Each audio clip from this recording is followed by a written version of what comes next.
Hello मेरे प्यारे बच्चों, कैसे आप लोग। मैं आपका अपना के सर। आज मैं आपके सामने एक नए टॉपिक लेकर के आया हूं, डिफरेंशियल इक्वेशन के नए टॉपिक, जिस टॉपिक का नाम है फॉर्मेशन ऑफ डिफरेंशियल इक्वेशन। आखिर कहने का मतलब कि यदि कोई कंडीशन दिया हुआ रहेगा और आपको उस कंडीशन को से डिफरेंशियल इक्वेशन फॉर्म करना होगा तो हम कैसे करेंगे, ये सारी जानकारी आज आपको इस टॉपिक में दिया जाएगा। तो सबसे पहले give the heading formation of differential equation, और बहुत ही बेहतरीन टॉपिक है,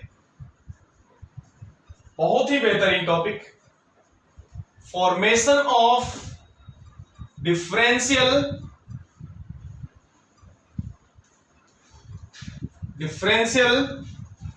इक्वेशन। सबसे पहले एक बात आपको समझना है, देखना है सबसे पहले कि कोई भी क्वेश्चंस में या कोई एक क्वेश्चन के जो गिवन कंडीशन है, उस कंडीशन में सबसे पहले नंबर ऑफ आर्बिट्री कांस्टेंट कितने हैं।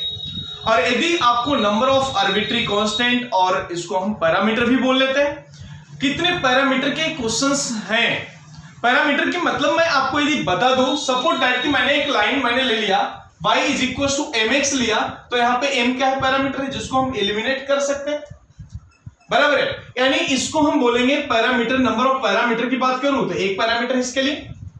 और यदि मैं कोई अदर इक्वेशन मैंने ले लिया x square plus y square plus ax plus by, यदि मैंने इतना लिख दिया इक्वल टू 0 मैंने लिख दिया, तो इसके नंबर ऑफ पैरामीटर कितने होंगे।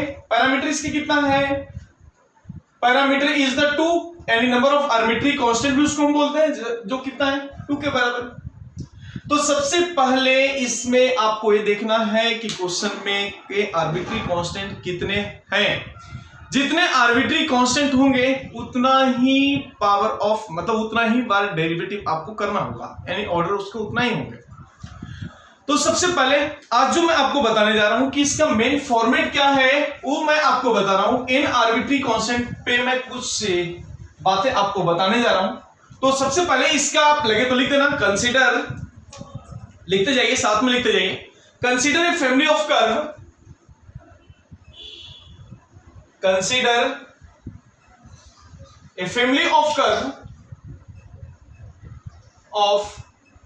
कर्व। मान लिया कि कैसा भी कर्व हो, और उस कर्व में मैंने मान लिया कि n आर्बिट्री कांस्टेंट हैं और फंक्शन x और y के रिस्पेक्ट में आपको गिवन है। यानी कहने का मतलब वो फंक्शन इस तरह के फॉर्मेट पे होगा, f ऑफ x, y, और बाकी के भी आप लगे तो लिख सकते हो, hence c1, c2, c3 till कितना cn तक मैंने लिख दिया, डेट इक्वल्स टू 0। इसको हमने ले लिया, इक्वेशन नंबर 1 मैंने बना लिया। और नीचे इसमें लिख दीजिए, नीचे इसमें लिखना बिल्कुल भी ना भूलें, where c1, c2, cn, where c1, c2, c3 till cn are n independent parameter, are n independent क्या है, पैरामीटर्स, जो कि मैंने अभी आपको लिख के दिया। और अभी आपको देखना है, और जो इक्वेशन 1 जो मैंने इसको एज्यूम किया हूं इक्वेशन 1, तो ये इक्वेशन 1 को हम बोलेंगे n पैरामीटर वाले इक्वेशन, हम उसको हम बोल सकते हैं। तो लगे तो नीचे आप लिख देना, equation 1 is known as n parameter family of curve. Equation 1 is known as n parameter family of curve. ये बात अभी मैंने लगे तो कुछ एग्जांपल एक आधा मैंने अभी जो कर्व का मैंने एग्जांपल दिया था वो आप लिखना बिल्कुल ना भूलें। y is equal to mx लिख दिया मैंने, y is equal to example number 1 देना, y is equal to mx लिख लेना। इज वन पैरामीटर, ये क्या है, is one parameter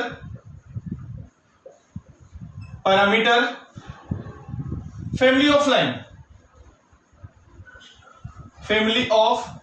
line,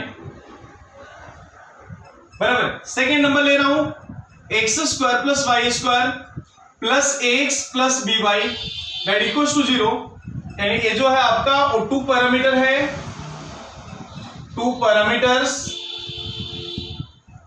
family of circle है,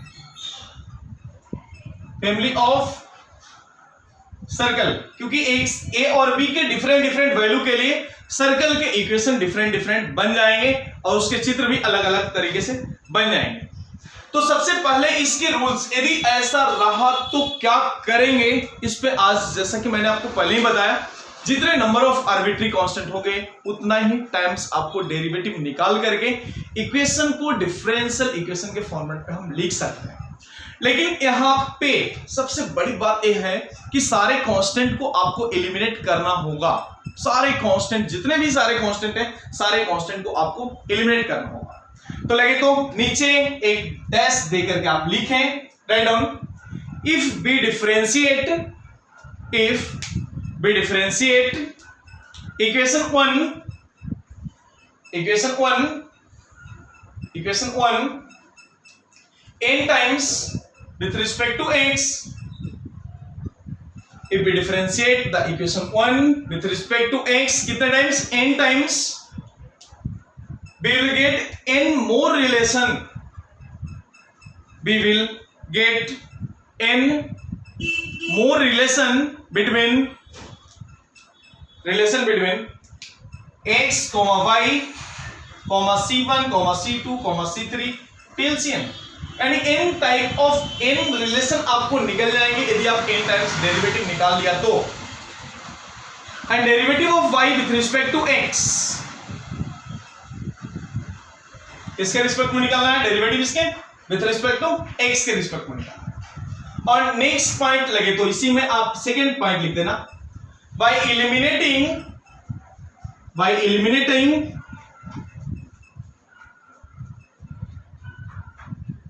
eliminating c1, c2, c3 till cn, यानी सारे कांस्टेंट को एलिमिनेट करना है फ्रॉम दिस n रिलेशन, जो ऊपर के रिलेशन आए हुए हैं, n रिलेशन जो आए हुए हैं उसके लिए, by eliminating c1, c2, c3 till cn from this n relation and equation first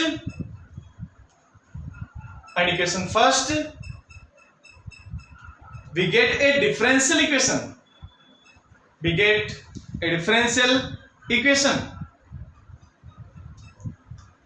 यानी साफ शब्दों में मैंने जो भी आपको बातें मैंने आपको बताया, एक मैंने कंसेप्ट आपको लिख के दिया और एक कंसेप्ट को यदि ओवरव्यू देखा जाए, इतने कहानी आपको नहीं सुनना पसंद है और इतने कहानी आपको मतलब डाइजेस्टिव नहीं है, तो बहुत सरल सी बात मैंने आपको बताया, जितने नंबर ऑफ आर्बिट्री कांस्टेंट उतना ही टाइम्स आपको डेरिवेटिव निकालना है और सारे एलिमेंट मतलब सारे आर्बिट्री कांस्टेंट को एलिमिनेट करके आपको आर्बिट्री कांस्टेंट के जगह पे डिवाइड अपॉन dx के फॉर्मेट पे जो भी वैल्यू आएगा उसको रख के इक्वेशन 1 में आपको सीधा डिफरेंशियल इक्वेशन फॉर्म कर लेना है। तो चलें अपन मूव करेंगे, कुछ सवाल पे मूव कर रहा हूं, जैसा राइट डाउन लिख लीजिए आप। क्वेश्चन नंबर 1, देखना सवाल के कंडीशन कैसे होंगे और किस तरह से हम उसके डेरिवेटिव निकालते हैं और कैसे फॉर्म करते हैं डिफरेंशियल इक्वेशन। ये सारे सवालों का जवाब आपको अभी जस्ट दिए जा रहे हैं और देखना कैसा जादू चलने वाला है, के सर का जादू। तो थोड़ा सा देखना, लगे तो सवाल लिखना, form the differential equation of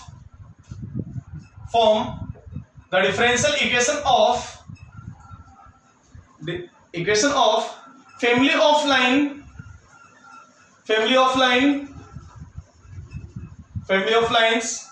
concurrent at the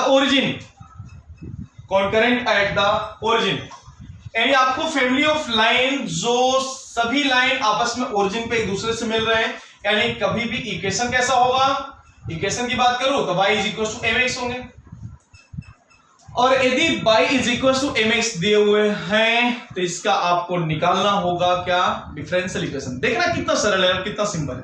देखना सबसे पहले number of arbitrary constant, number of parameter कितने हैं इसके, तो single m is the parameter, यानी एक ही बार इसका डेरिवेटिव में काम तमाम हो जाएगा। तो यार एक बात बताइए आप कि जब मैं इसको dy/dx लिख दिया तो m हो जाएगा और x का डेरिवेटिव तो 1 ऐसा हो गया, जो गिवन था उसको इक्वेशन नंबर 1 बनाया मैंने। अब ये जो रिलेशन निकला है, आर्बिट्री कांस्टेंट का जो वैल्यू निकला है, वो वैल्यू को वंस अगेन पुट करना इक्वेशन फर्स्ट में, and this is the required differential equation. अब आप मुझे बताइए क्या बनेगा जनाब।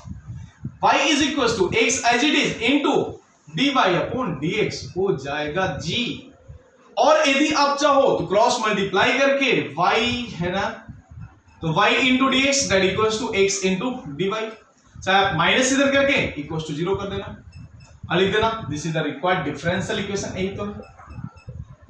तो है वो डिफरेंशियल इक्वेशन जिसका आप आंसर की जिक्र कर रहे थे। कोई दम है क्या सवाल में? कोई भी दम नहीं, बहुत सरल सी बात है। और यदि आप चित्र बनाने में सक्षम हो ना, तो चित्र बनाना बिल्कुल भी ना भूले। y is equal to mx की लाइन है, या लाइन ऐसा होगा, इनका वैल्यू आइदर कुछ भी हो सकता है, लेकिन कॉन्करेंट एंड ओरिजिन है तो कैसे, इतना ही नहीं बहुत सारे लाइन हो सकते हैं, ऐसा ऐसा ऐसा ऐसा कैसे भी जा सकते हैं, लाइन ऐसा ऐसा, मतलब लेकिन ओरिजिन से पास हो रहा हो डर। तो चले उस नेक्स्ट सवाल की तरफ मैं मूव करने जा रहा हूं। तो देखना आपको नेक्स्ट सवाल है, सवाल में कोई खास दम नहीं है, आप आसानी से इसको निकाल सकते हो। तो चले, हाँ, form the differential equation of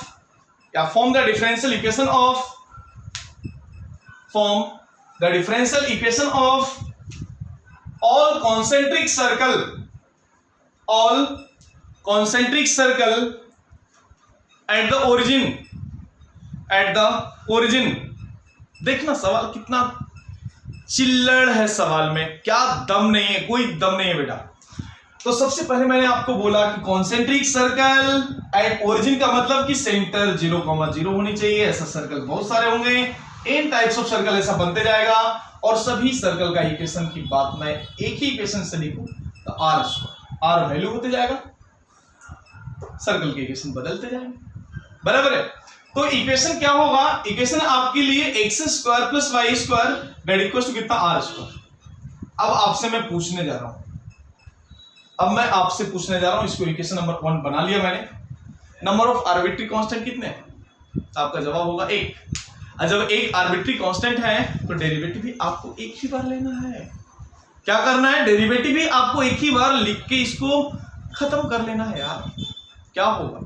तो चले जल्दी फास्ट करें बेटा, जल्दी से करके मुझे बताएं, लगे तो मैं कर देता हूं यार डिफरेंशिएट, लेकिन किसके रिस्पेक्ट में, x के रिस्पेक्ट में, जैसा कि अभी मैंने आपको लिख के दिया हूं। तो 2x + 2y इंटू dy/dx, और ये r गया पार हो गया, क्योंकि कांस्टेंट का डेरिवेटिव तो 0 होता है जनाब। अब 2 को कॉमन लेके हटा भी दिए तो x + y इंटू dy/dx बन गया, और दैट इक्वल्स टू कितना हो गया, 0 के बराबर हो गया। This is the required differential equation. ये आपके लिए आंसर हो गया। तो चले ऐसा ही कुछ सवाल और भी आपको देने जा रहा हूं, जल्दी से आप मुझे करके बताएं, यानी जितने नंबर ऑफ कांस्टेंट रहेंगे, आर्बिट्री कांस्टेंट होंगे, उतना ही टाइम्स आपको डेरिवेटिव निकालना होगा। तो नेक्स्ट सवाल दे रहा हूं, फॉर्म द डिफरेंशियल इक्वेशन। या तो कुछ वर्ड में रहेंगे और या तो कुछ गिवन होंगे, डायरेक्टली इक्वेशन ही गिवन होंगे। तो मैं कुछ इक्वेशन गिवन वाला दे रहा हूं, आपको बस फॉर्म करके मुझे भी बता देना है, right. Number 1 y is equal to a + bx plus c into e⁻⁻x। जल्दी बेटा फास्ट करके मुझे बताएं।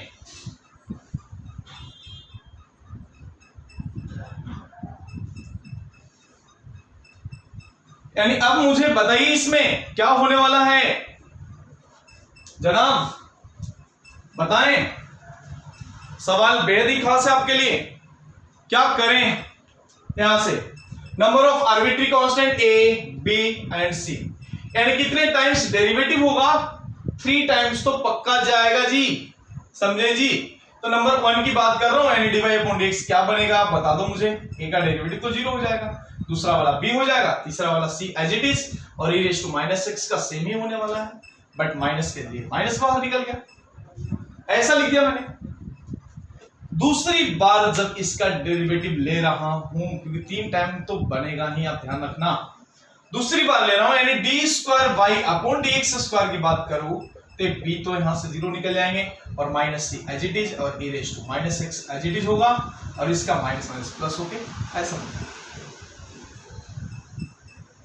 यार इतना ही नहीं, इतना ही नहीं, ये तो हो गया फर्स्ट टाइम में, एक खत्म हो गया, सेकंड में हो गया, बराबर है, यानी c इंटू इसके जगह पे तो आपने लिख दिया, लेकिन एक बार और भी निकालना बिल्कुल भी ना भूलें। एक बार और भी जब डेरिवेटिव निकालूंगा तो क्या आएगा, देखना क्या आएगा, क्योंकि 3 बार डेरिवेटिव आपको निकालना ही है, इसके लिए 3 बार डेरिवेटिव आपको निकालना ही है। तो नेक्स्ट टाइम डेरिवेटिव जब निकाल रहा हूं तो डी क्यू वाई एक बार और निकाल रहा हूं upon D x cube, c as it is, e raise to minus x as it is, minus sign बाहर आ गया, बहुत सारे इक्वेशन बन गए यार। अब क्या लग रहा, क्या होगा डिफरेंशियल इक्वेशन? अब देखो ना, कहीं से भी बन सकता है ना, कहीं से भी बन सकता है। आप चाहो तो इन दोनों को जोड़ दो ना, सीधा खलास हो जाएगा आरएचएस। तो यदि मैंने इसको ऐसा कर दिया, तो फर्स्ट मान लिया था, सेकंड मान लिया, थर्ड मान लिया, और फोर्थ मान लिया, तो मैं थर्ड प्लस फोर्थ, मुझे तो डिफरेंशियल इक्वेशन ही फॉर्म करना है, और हाईएस्ट डिग्री कितना होना चाहिए, 3 होना चाहिए, डिग्री नहीं सॉरी ऑर्डर। तो अब बताइए मुझे कितना, d cube y plus d x cube plus d square Y upon D x square that equal to कितना हो जाएगा, ये दोनों कैंसिल होकर 0 बन जाएगा। This is the required differential equation. आपको इक्वेशन फर्स्ट में पुट करने की जरूरत ही नहीं है, एलिमिनेट यहीं से हो गया कांस्टेंट, और हो गया तो डायरेक्टली आप रख लो। और यदि ऐसा नहीं करते हो तो सभी टर्म से कांस्टेंट निकाल के वैल्यू को आप यहां सब्स्टिट्यूट करते जाइए, इक्वेशन बढ़ते जाएगा, लेकिन आंसर आपको वही निकलेगा जो मैंने अभी आपको निकाल के दिया। तो बेटा इतना ही नहीं, कुछ सवाल और भी आपके पास कुछ सवाल और भी मैं दे रहा हूं, आप जल्दी से मुझे बताएं और उसका आंसर भी बताएं मुझे क्या बन रहा है। y is equal to e raise to ax into sine bx, e raise to ax into sine कितना bx। Number of arbitrary constant कितने हैं, या नंबर ऑफ पैरामीटर कितने हैं, 2। तो नो डाउट कि हमें 2 बार डेरिवेटिव तो निकालना ही होगा। अब जब मुझे 2 बार डेरिवेटिव निकालना है तो क्या आसान है यार, कितना आसान है, थोड़ा देख लो ना यार। तुम कल्पना भी नहीं किए होंगे कि क्या सर इतने आसान होते हैं, बिल्कुल। लेकिन एक बार 2 बार डेरिवेटिव ही यदि आप निकाल लेते हो तो इसका नो डाउट कि u इंटू v करना होगा डेरिवेटिव में, चप्पल जूता वाले फॉर्मूला जो आपको याद है। तो e raise to ax as it is, sine का आपका बन जाएगा cos bx, और b यहां पे आ जाएगा मल्टीपल में, दे दिया। नेक्स्ट में प्लस दे दिया, sine bx as it is रहेगा, e रेज टू ax का सेम रहेगा, और x के मल्टीपल में, ऐसा बन गया। बोलो जनाब, यदि आप चाहो तो e रेज टू ax को बाहर ले लो, क्या बन जाएगा, b times of cos bx plus a times of sin bx। ये तो इसका डेरिवेटिव हो गया dy अपॉन dx का। तो जल्दी मुझे फॉर्म करके बताएं कि क्या बनने वाला है, थोड़ा सा आप जल्दी से बता दें तो बेहतर हो जाएगा, हमारे लिए काम आसान हो जाएगा। लेकिन 2 आर्बिट्री कांस्टेंट है तो आपको 2 बार तो डेरिवेटिव तक पहुंचना ही होगा। इसको लगे तो आप नंबर 1 लिख देना, इक्वेशन नंबर 1 तो है ही आपका गिवन यहाँ पे, सेकेंड नंबर हो गया। नेक्स्ट जब लिख रहा हूं तो D square Y upon D x square लिखूंगा, that equals to e raise to ax as it is दे दिया मैंने, इसका डेरिवेटिव ले रहा हूं b एज इट इज, और cos का माइनस ऑफ sin bx हो जाएगा, दे दिया मैंने।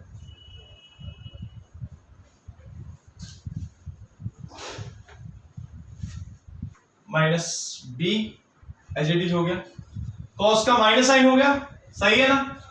अब बताइए bx में b है तो b स्क्वायर देना बिल्कुल भी ना भूलें, दे दिया मैंने।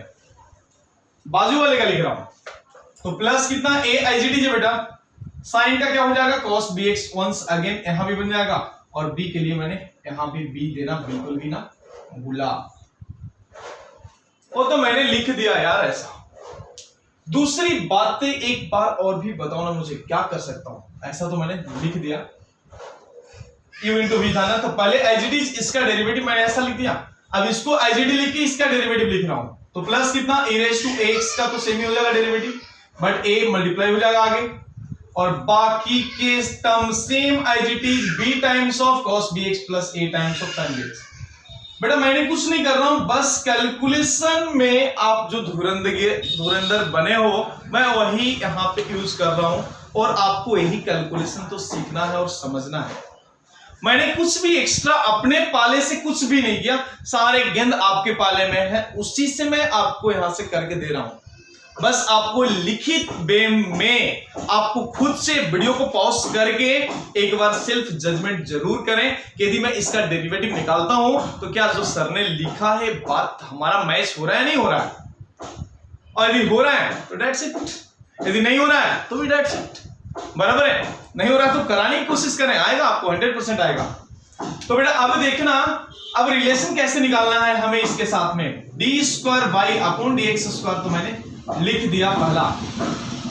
अब क्या बनेगा उसके लिए थोड़ा सा जानकारी लेना है यहां से, तो क्या बन जाएगा y के जगह पे जो गिवन है आपका, ऐसा आंसर में तो बहुत कुछ दिया हुआ है, y डबल डैश, चलो ठीक है, -2a इंटू वाई डैश, तो वाई डैश तो कहां था, इतना था, दिस इज माइनस यदि मैं करूं, और एक काम करो यार, काम करो, कुछ तो आएगा, बहुत सरल सी बात है। यदि इन दोनों से मैंने b को कॉमन ले लिया तो क्या बनेगा बताओ ना, b कॉमन ले लिया तो क्या बनेगा, that equals to e raise to ax। नहीं एक मिनट में थोड़ा सा इसका आंसर के अप्रोच में लिख देता हूं, आंसर जो दिया हुआ है वो मैं लिख देता हूं, उसके बाद आप मुझे वेरीफाई करके बताएं कि क्या ऐसा कैलकुलेशन करने के बाद आपका आया था या नहीं आया था। तो पहले है y डबल डैश, मैं इसका आंसर लिख रहा हूं, क्या है देखना, और आपको लाना है y डबल डैश का मतलब आप समझ गए होंगे कि सेकंड ऑर्डर डेरिवेटिव है, -2a into y dash, 2a into y dash that equals to, दिया हुआ है दिस इज इक्वल टू, या इक्वल टू नहीं लिख सकते हो तो एक तरफ कर लो, तो प्लस कितना a square plus b square into y that equals to 0। ये आपके डिफरेंशियल इक्वेशन के फॉर्मेट आपको इतना दिया हुआ है आंसर। अब आपको सोल्व करके यहां तक हमें पहुंचना है, आप जल्द से जल्द पहुंचने की कोशिश करें, क्योंकि आपको y dash y double dash सारी चीजें का जानकारी आपको मिल चुका है।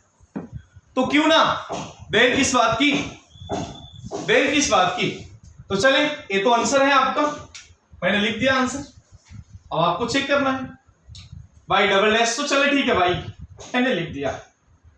अब यहां से कुछ कॉमन आएगा क्या वो मुझे बताएं, तो a एज इट इज है, और बताइए यदि मैंने e रेज टू ax, सही है, b cos bx plus a sin, इसके जगह पे यदि मैंने कभी लिख दिया y डैश, तो चले इसके जगह तो y डबल डैश तो है ही, तो y double dash that equals to e raise to ax as it is, और minus b square into sine bx plus ab into cos bx दे दिया मैंने, और प्लस है ना, प्लस a इंटू कितना y dash, a into y dash जो कि मैंने कर लिया।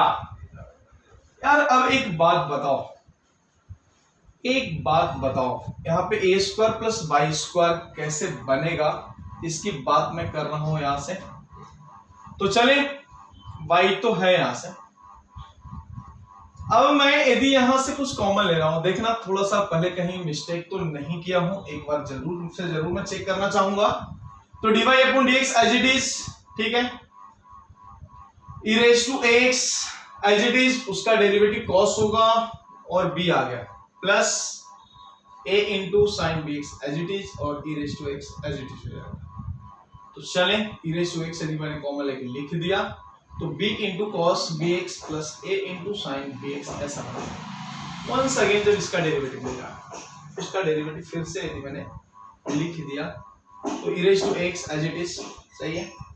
इसका डेरिवेटिव ले रहा हूँ b as it is minus cos sine हो जाएगा और b का b स्क्वायर हो गया, सही है, plus a as it is होगा, सही है, साइन का कॉस हो जाएगा और b एज इट इज हो जाएगा, वो भी सही आता है। यदि आप b को कॉमन लेके लिखना चाहोगे तो आपके लिए क्या बन जाएगा, आपके लिए जो बनने वाला है एक टर्म। अब हमें इसको थोड़ा सा देखना है, a स्क्वायर और b स्क्वायर की बातें है ना, ऐसा है ना 2a y डैश। यार एक काम करो ना, ऐसा है ना y डबल डैश तो आया हुआ है आपको, y डैश भी आया हुआ है, ये हो गया आपका y डबल डैश, देखना क्या है और कैसे लाना है। ये हो गया y डैश और ये हो गया आपका y। तो इतना ना करते हुए एक मिनट थोड़ा सा आप कैलकुलेट करके मुझे आप जल्दी से जल्दी बता दें, जल्दी से जल्दी आप मुझे बता दें, क्योंकि ये y double dash y dash और y फर्स्ट सेकेंड और दिस इज द थर्ड, ये तीनों रख के चेक करें तो ये जीरो के बराबर आ रहा है क्या? यदि आ रहा है तो उसका डिफरेंशियल इक्वेशन होगा डिफरेंशियल इक्वेशन, बराबर है। थोड़ा सा आप जल्दी से चेक करके मुझे चैट बॉक्स में आप जरूर से जरूर बताएं कि हाँ सर ऐसा आ रहा है, तो यही होगा। तो चलें अब मैं मूव करूंगा नेक्स्ट सवाल पे, मूव कर रहा हूं। सवाल में कुछ इस तरह के दिए हुए हैं टर्म, तो चलें देखते हैं क्या बोलता है सवाल। सवाल में आपके है form the differential equation of family of parabola with focus is at the origin. जल्दी बेटा, ये सवाल आपके लिए छोड़ा हूं, कैलकुलेट करके मुझे बताएं, इसमें रख करके आ रहा है नहीं आ रहा है, चैट बॉक्स में आप जरूर से जरूर मुझे उत्तर दें, इंतजार कर रहा हूं मैं आपके,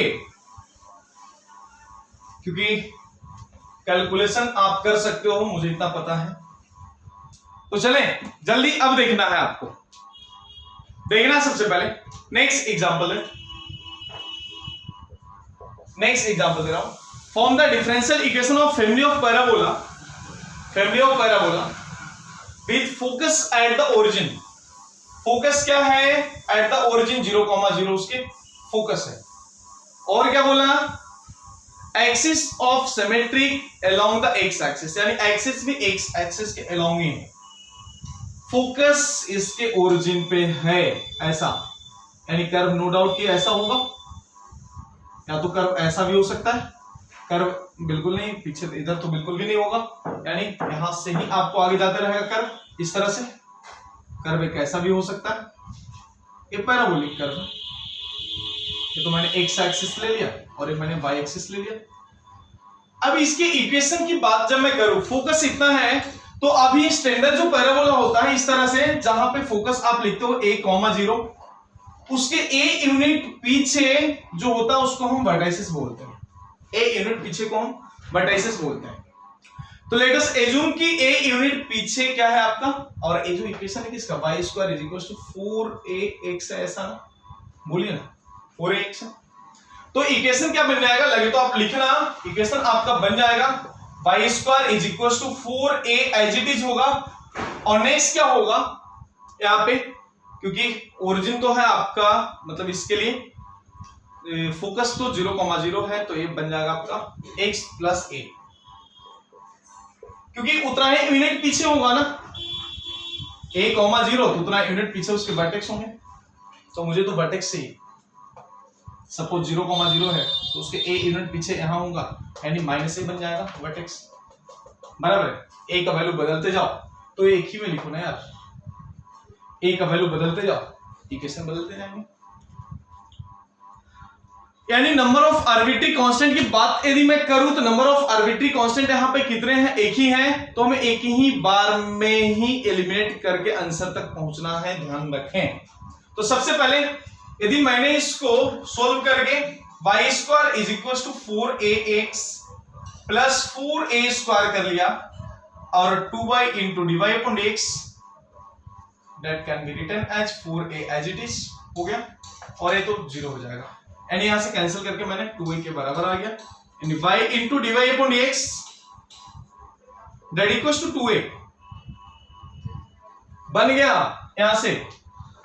अब आपको यहां से 2a का वैल्यू जब निकल गया, यानी a का वैल्यू जब निकल गया, तो ये इक्वेशन 1 में आप सब्स्टिट्यूट कर लें, जो आएगा वो फॉर्मेशन ऑफ डिफरेंशियल इक्वेशन के आंसर ही बने। तो क्यों ना कर लें, देख लो ना, y square as it is है 4a, तो 2 times of y into dy upon dx हो जाएगा ऐसा, और x प्लस a है, a का वैल्यू कितना आ जाएगा 1/2 टाइम्स ऑफ कितना y into dy upon dx। चलो कैलकुलेट करो और आंसर बता दो मुझे, कैलकुलेट करो इधर उधर, और जो आएगा आपके लिए आंसर आ जाएगा, वही है आपका डिफरेंशियल इक्वेशन के फॉर्मेशन। यानी कहने का मतलब अब आपके पास जो भी बुक्स हैं, जो भी आपके पास सारे हथकंडे आप अपना सकते हैं, और फॉर्मेशन ऑफ डिफरेंशियल इक्वेशन के सारे सवाल आप आसानी से लगा सकते हैं। रूल्स में वंस अगेन लगे तो मैं रिपीट कर रहा हूं, क्या है रूल्स, जितने नंबर ऑफ आर्बिट्री कांस्टेंट उतना ही में घुमा के आपको इक्वेशन में जनरेट करना है, इक्वेशन आपको जनरेट करना है। तो चलें जल्दी फास्ट करके मुझे कैलकुलेशन बताएं, आप कितना आ रहा है, क्या आ रहा है, नहीं आ रहा है, तो आप मुझे जरूर से जरूर रिप्लाई दें। चलिए तो आज के इस टॉपिक में बस इतना ही। आप एक बार क्वेश्चंस लगाएं और डाउट जरूर पूछें, जैसा कि मैंने मॉडल के पीडीएफ ऑलरेडी आपके रिस्पेक्टिव ग्रुप में डाल दिया हूं, और उसके डाउट्स भी कंडक्ट करना है अपने को। नेक्स्ट लेक्चर में इसके डाउट्स में कवर करूंगा। तो चलें आज के सेशन में बस इतना ही, इस सेशन में इतना ही, अगले सेशन का इंतजार करिए। Thanks to all of you, bye.